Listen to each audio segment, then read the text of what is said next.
இந்த குரு என்ன பண்ணுறாரு அப்படின்னா, குருவுக்கு பொதுவாகவே எல்லா விஷயமும் தெரியும். ஆனால் இது தெரியாத மாதிரியே நடிப்பார். குருவை பொறுத்த வரைக்கும் எப்படின்னா, அவர் ஒரு பிகினர் மாதிரியே இருப்பார். பட் ஆனால் அவருக்கு எல்லாமே தெரியும். இலகிய மனம் உடையது. இதான் அவங்களோட பெரிய ப்ராப்ளமே. இவங்களோட பெரிய வீக்னஸே என்ன அப்படின்னா, இந்த புரட்டாதி நாளுக்கு வந்து இலகிய மனம் அதிகம். அதனால் எதுக்கு எடுத்தாலும் உதவி செஞ்சு மாட்டிப்பாங்க. இதான் இவர்களுடைய பெரிய தேவையில்லாத விஷயங்கள். நாம் வந்து யாருக்கு என்ன தேவைன்னு தெரிஞ்சுக்கிட்டு பண்ணுங்கள். தேவையில்லாத நம்ம பண்ணுறதுனால நமக்கும் டைம் வேஸ்ட்டு, அவங்களுக்கும் டைம் வேஸ்ட். அதை நீங்கள் புரிஞ்சுக்கோங்க. இந்த வருடம் உங்களுக்கு இந்த குணங்கள் தான் அதிகமாக இருக்கும். சனி கொடுத்தால் எவர் தடுப்பார்? சனி கொடுக்க தூண்டுவார், உங்களை கொடுத்துக்கிட்டே இருக்க வைப்பார். அது உங்களுக்கு வேறு குரு நல்லாவே உங்களுக்கு வந்து பார்த்திங்கன்னா ஜூன் மாதம் வரைக்கும் 4ஆம் இடமாகப்பட்ட கேந்திர பலத்தில் இருக்குங்க.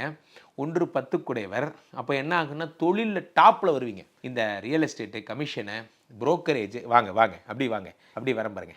Real estate, brokerage, commission, man power handling, extra money இதெல்லாம் வரும். தமிழர்களின் நம்பர் 1 சாய்ஸ் தமிழ் மேட்ரிமோனி.